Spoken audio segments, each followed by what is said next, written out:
Hello, hello, hello, marketing geniuses. Welcome to Gen Z on Gen Z, the podcast that breaks down the generation so you don't have to. As always, you have your two Gen Z hosts. I'm AJ. And I'm Lilia. And today we're going to talk a whole lot about travel, something I'm super excited to talk about, just with summer vacation for Gen Zers coming up, whether they're in college, high school, whatever the case is. This is prime time for exploration and just newness. Escaping. Yes. Lots of escaping. With that in mind, are you traveling anywhere this summer? AJ, I am traveling this summer. I'm going on a few trips, and it's a few too many trips because as a Gen Z millennial cusp girly, I have a lot of friends getting married. So I'm going to a lot of weddings. And I'm going to Disney World with my mom and my sister. Oh. And so we're doing a whole itinerary, matching shirts. We're not Disney adults, but we're not Disney adults. We can unpack that. We can unpack that in a different time. But yeah, those are my trips. How about you? My friends and I, we love to throw out let's go to this place, that place, this place. London in September, maybe Montreal in July, and Austin, Texas, Vegas. It's all these things, which I would love to go. But will it make it out of the group text? Will it make it out of the group text? And will my bank account be able to swing all of that? Which is fair. And I think that's a perfect little segue into the fact that the reason we're talking about this in the first place is because Gen Z used to be pre-pandemic. They used to be the generation that was the least likely to plan trips, the least likely to actually do them. Mm-hmm. But post-pandemic, they're now trailing millennials as the next generation to be actually going on the trips with or without the funds. And I know we've had a whole episode on money and Gen Z's relationship with money. And I think a lot of that goes into the way Gen Z invests their money on travel because personally, I will always prioritize experiences, especially if a friend group who's going, there's no chance I'm not going to go if my friends are going. Yeah. There's that idea of FOMO and not wanting to miss out on things.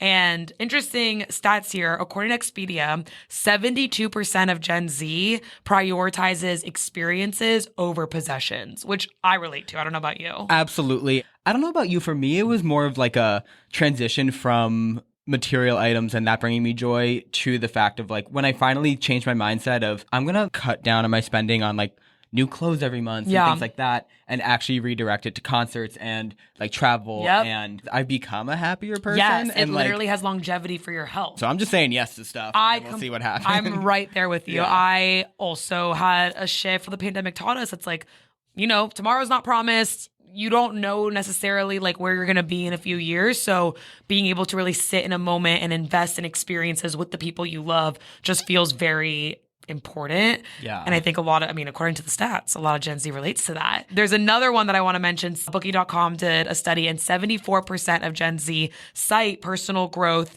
and self-discovery as a major motivator of travel, which I completely agree with. Mm-hmm. I'm not this person, but I have a lot of friends who do solo trips and they've really invested in going to Europe on their own, going backpacking on their own, doing things that you might have been more afraid to do, but because our emotional states have shifted and our awareness of ourselves and why we do the things we do is more of a priority, we invest in these trips. Yeah, it's interesting because I feel the 2 points you brought up are very physical of they are prioritizing the experiences, it's for them. But when we look at kind of the mental health angle of it, according to, I think it was the same study from Booking.com, 76% of Gen Z view travel as something that's truly essential to their mental health. And we talk about this in many episodes, but just escaping the pressures of work, life, school in a brand new location. Yeah. And it's pretending nothing exists outside of where you are, whether it's you're traveling to Europe or it's domestic and you're going to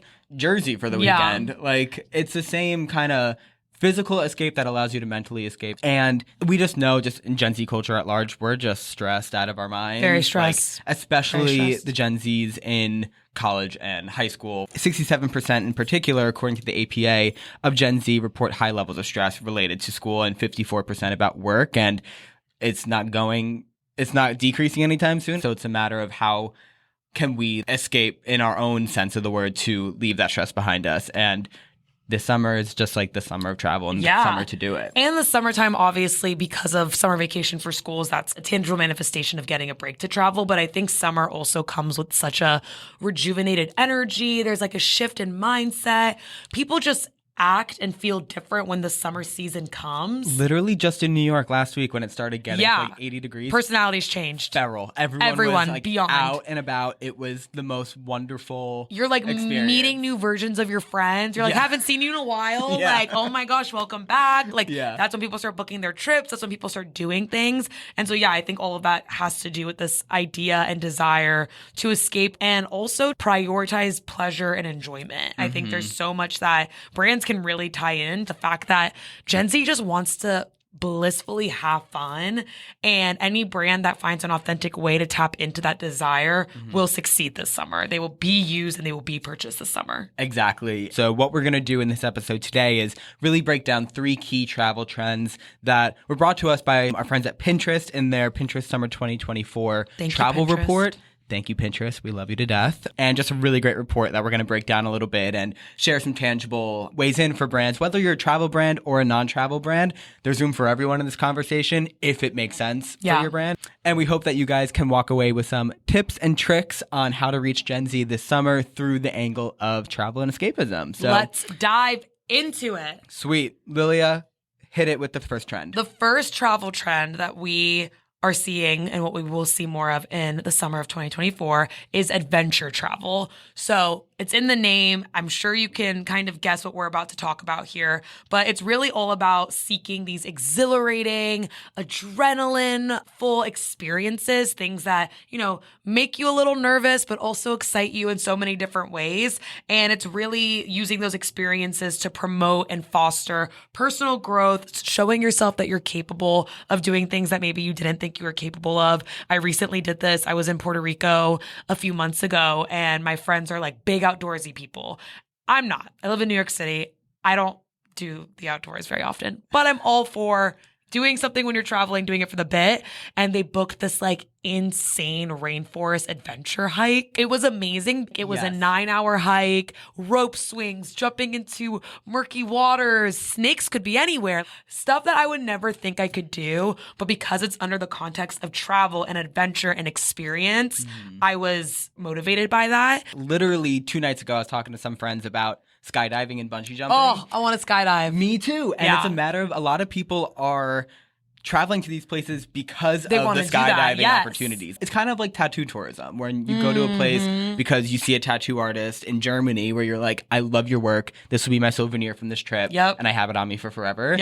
To me, it's the same as these experiences that these places bring. And when you think back to that trip, it's like, oh yeah, that's when I like conquered all of my biggest fears and jumped out of a literal airplane. Exactly. In terms of a post-pandemic world, especially with Gen Z, these adventure trips are also a means to escape the mundane in so many ways that feel really extreme. Because, you want to do it for yourself. You want to prove it to yourself. You want to have a good story to tell.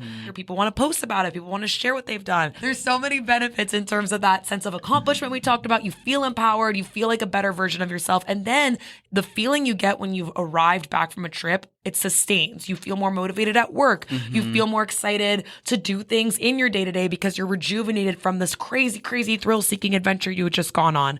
So there's so much that goes into wanting to exhibit these adventurous trips, and I'm all for it. And something I'll just add is that searches for adventure travel specifically on Pinterest have been up 45% year over year. Insane. So it's just a consistent kind of thing that people are hungry for. What can I look forward to? Exactly. It's all about what you can look forward to. I love that. And marketers, the way that they can participate in specifically the adventure travel of it all is really finding out how your product or service can be a companion to someone during these trips. So for instance, if it's a skincare brand and you're positioning yourself as the key to clean off that dirt and mud after your rainforest adventure in Puerto Rico, like you can position yourself as that ally on a trip or that brand that can help make it a little bit easier, make it more convenient, make it more luxurious. Just to that point, it's like, especially with adventure travel, your audience's minds are distracted. They're focusing on the rainforest hike. They're focusing on jumping out of an airplane. Like,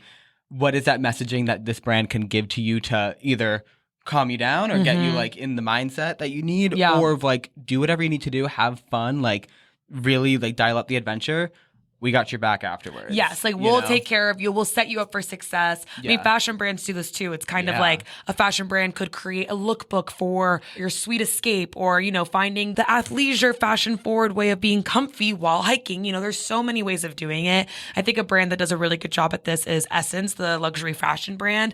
And their content strategy is really based on compiling different pieces that they sell like through their services, but relating it back to either travel trends or fun little travel conversations that people are having. One that comes to mind is when Rihanna dipped the mango in the water. I'm sure everyone is familiar of this meme, this moment in time.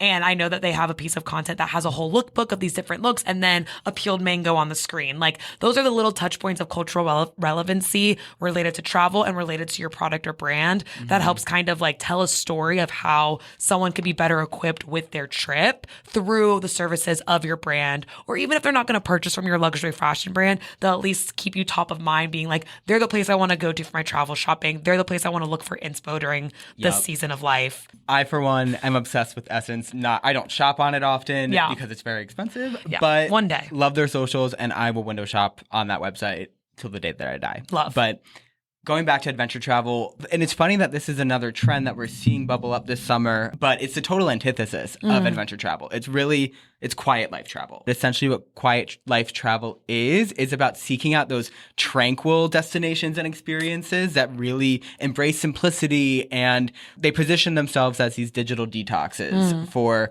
whether it's a wellness retreat or glamping or something that feels like it'll give you peace of mind with all the stress that specifically Gen Z is seeing at work and school. Instead of like having that go, go, go mentality of adventure travel, this is really just like you are going to like sit still, look at beautiful like nature, sitting on your balcony in the south of France, sipping a cappuccino or a spritz if you're above 21.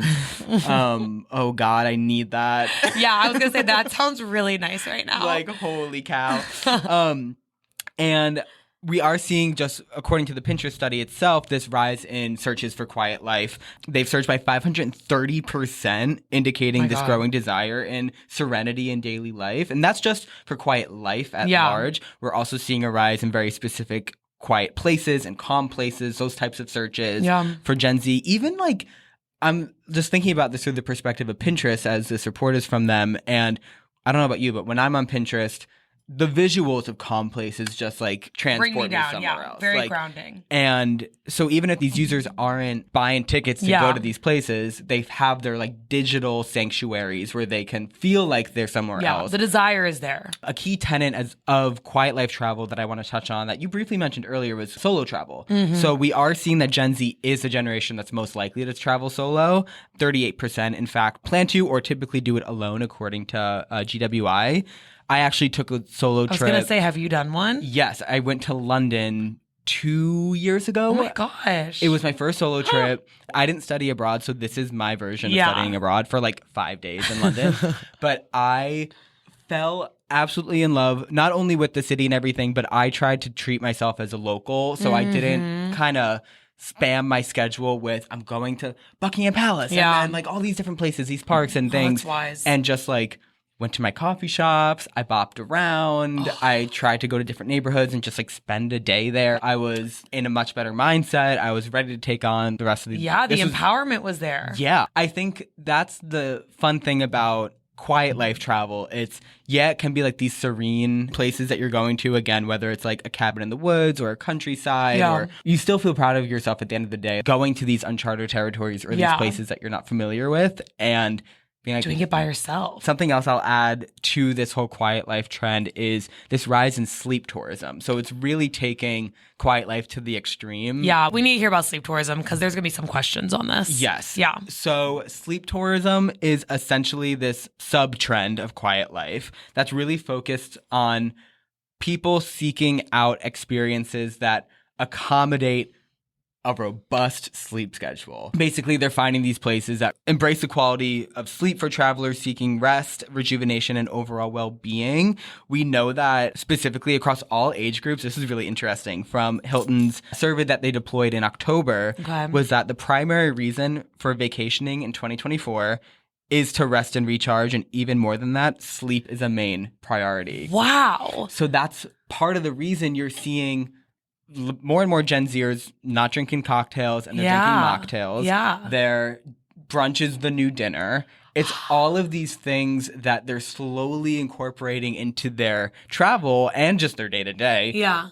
That allows them to sleep better. So then they have more energy and can do what they need. But I do believe this. I think this also is a testament to so many other shifts we've seen with Gen Z in terms of the slowness they're bringing into their lives. Everything you just talked about, bed really rotting. embodying. Yeah, bed rotting. Herkle-dirkling, yes. which is literally just staying on your phone in bed until you need to literally get up. Get up, yeah. Everything. It's even slow dating, which is just taking your time. There's just so many facets of a Gen Zer's life that has been slowed down.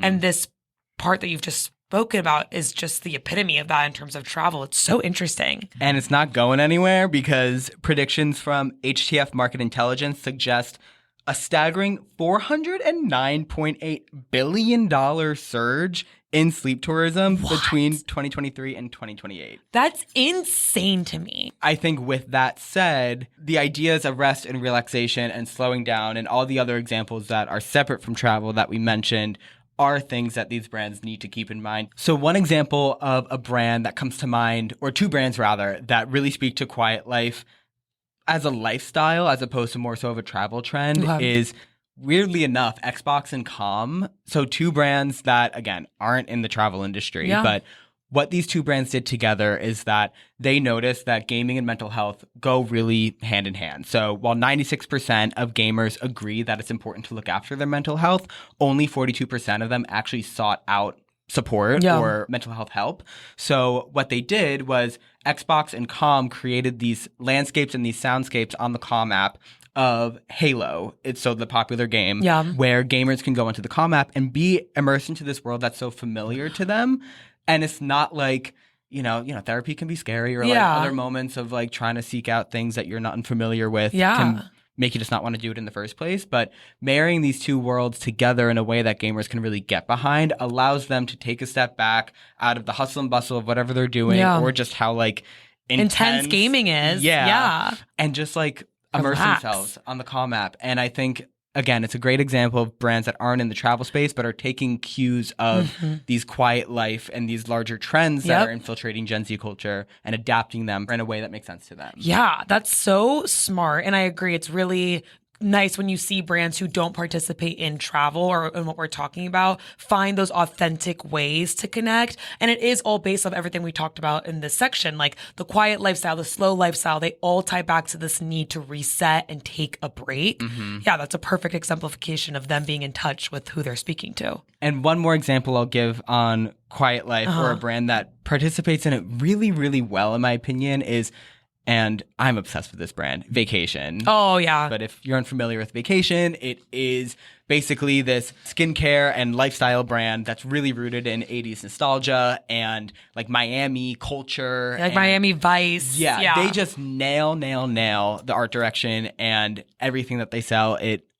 Definitely check them out, Vacation Inc. Yeah, so fun. The cool thing about Vacation Inc. is not only is their whole brand positioning on beach culture in Miami, and they have this ancillary website called Pool Suite FM, which I've never seen a brand do before. I found this in 2019, and I still go back to it quite often. Because what this is, it's this website that you open it up. It looks like straight out of an HP from 2001. And it plays this constant loop of all these Caribbean and upbeat, funky, beachy music vibes, with the steel drums. And the website itself has your cursor is an old school, the classic cursor. You can watch these old ads from the 80s, these B-rolls of people on the beach in the 80s. Such an immersive experience. I could literally go on about this for another hour and a half. Yeah, I believe you. So I'm going to stop before that. But it really does transport you into another literal dimension. Yeah. For a brand that's not selling travel tickets. Exactly. And it's diving into that core insight of escapism. What you just explained, that you going back onto that website is you escaping whatever you're doing in that given moment, which is evoking the feeling of if you were able to go to Miami itself or going on that tropical vacation. Okay, so our third and last travel trend, to chat through for summer 2024 is my personal favorite, mysterious places.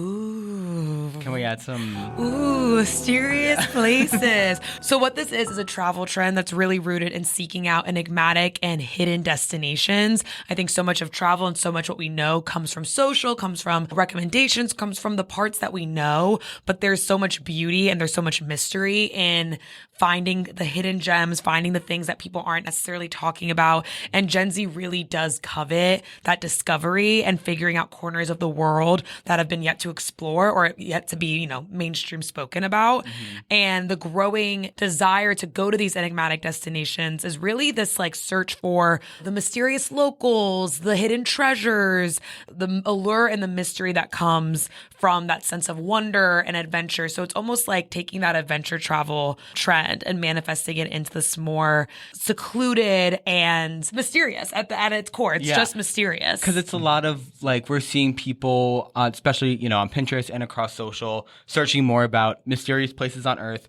haunted houses. Yes. Oh my gosh. But then also like calming nature and like ancient cities and things that might not be like spooky, but feel like they wouldn't be on your standard itinerary of a place you would like first come to mind. Yes. And it almost just feels out of this world. I think the crux of this trend is really, I know escapism is the theme, but this is really taking you out of reality, especially like using the like haunted hotels and like ghost tours example. That's just people wanting to experience something so vastly unfamiliar and unworldly.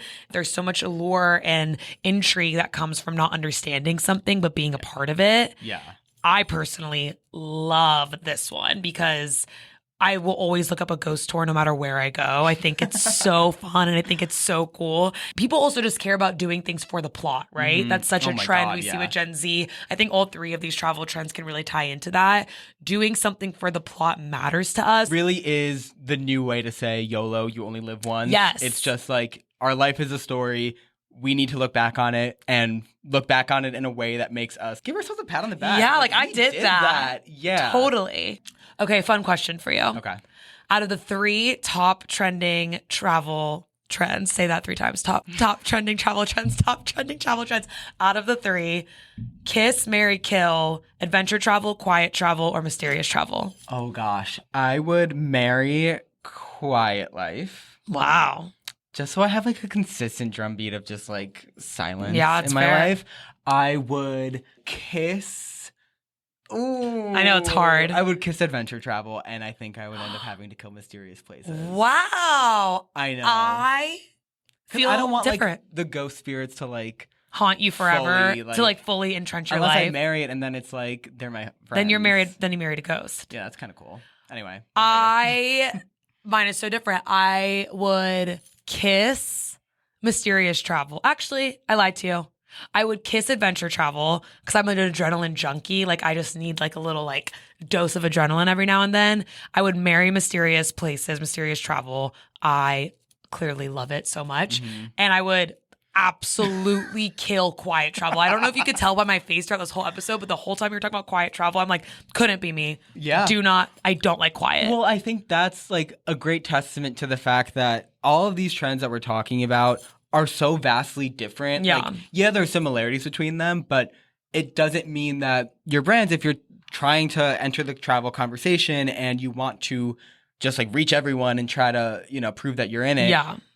It's worth unveiling which trends that you identify feel the with. most connected to. We say this every single episode, but it's worth saying again. Yeah, have a POV. Make sure that your brand is like reflective of whatever trend you're trying to participate in, whether it's quiet life, adventure, or mysterious places, and own it. Yeah. Like fully support. And this also results in research and understanding what your audience is interested, because that might give you the answer. Totally. So if you find out that your audience is so invested in mysterious corners of the earth and everything, like, cool, maybe there's an opportunity for you to do like a treasure hunt for them. Oh, I love that. One example that I really love is on the History Channel's YouTube channel. Okay. They have this cooking series that is all about this one chef, Sola, her name is, and she creates, it's called Ancient Recipes with Sola. Okay. And then basically recreates these recipes from like Cleopatra's like favorite meals she would recreate. Oh, or, like, I'm obsessed with that. What they like based on historical documentation or like what the lore that's been passed throughout the years, like what the Last Supper actually tasted like. Oh, that's like such a clever idea. So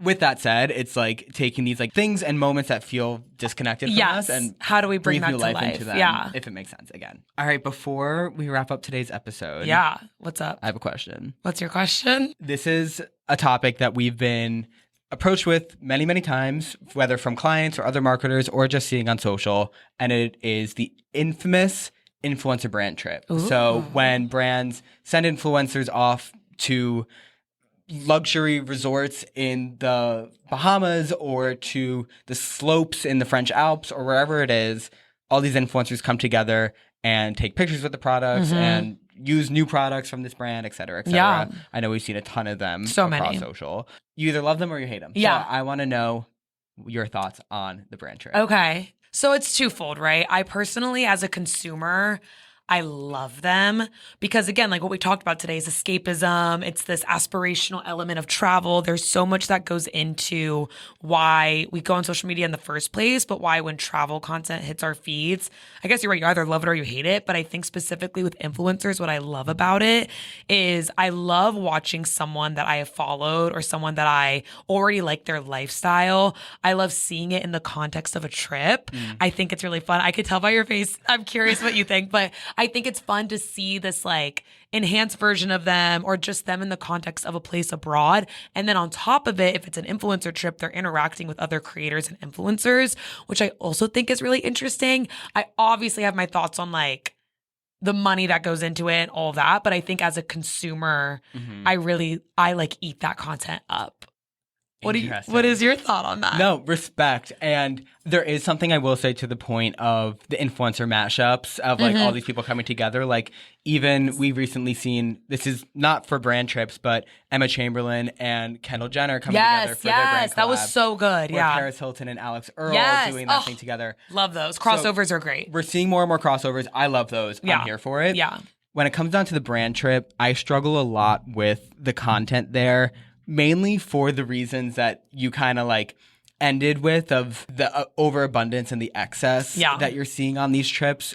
And for me, I'm like, send your super fans. If you're going to do something, reward the people that have been with you. And who's, I'm not going to make any assumptions. These influencers might have been like rooting for this brand like throughout their whole career. Totally. And they are super fans. Amazing. But there are these people out there that if you want to do something extravagant and reward the people that are supporting you, I think there's another way to do it because I know that these influencer brand trips, as interesting and engaging as they can be, definitely have their shortcomings. Totally. The luxury of it all. Yeah, and just makes it feel much less connected to the people consuming it because it's like, cool, I'll never do that. No, that's such a good point. I think this just speaks to the like any marketer listening to this just questioning their rationale and why they're doing something, I think is kind of all you can do because if you are someone who is driven by entertainment and you're driven by the like bit of it all, then you have to go full in. You can't try to be philanthropic. You can't try to be anything else because Gen Z will call out the inauthenticity, which I think is what you're alluding to.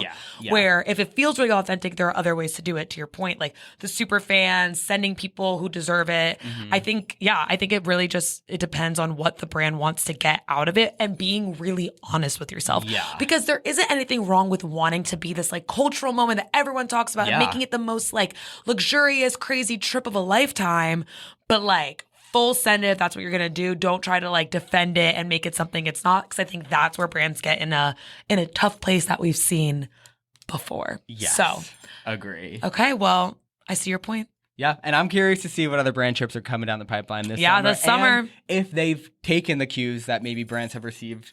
But yeah, so that wraps up today's episode on travel and escapism. I'm about to book another trip because I want to escape again. Seriously. That sounded nice. Just to recap, we talked about adventure travel, quiet life travel / sleep tourism, as well as mysterious places and how your brands can get involved in all of them or again, whichever ones feel the most authentic to you. Yeah. So if you have any questions, recommendations for upcoming episodes, hit us up at Gen Z on Gen Z at Movers+Shakers.co, and we'll catch you for our next episode. Until next time, bon voyage! Bon voyage! I love that.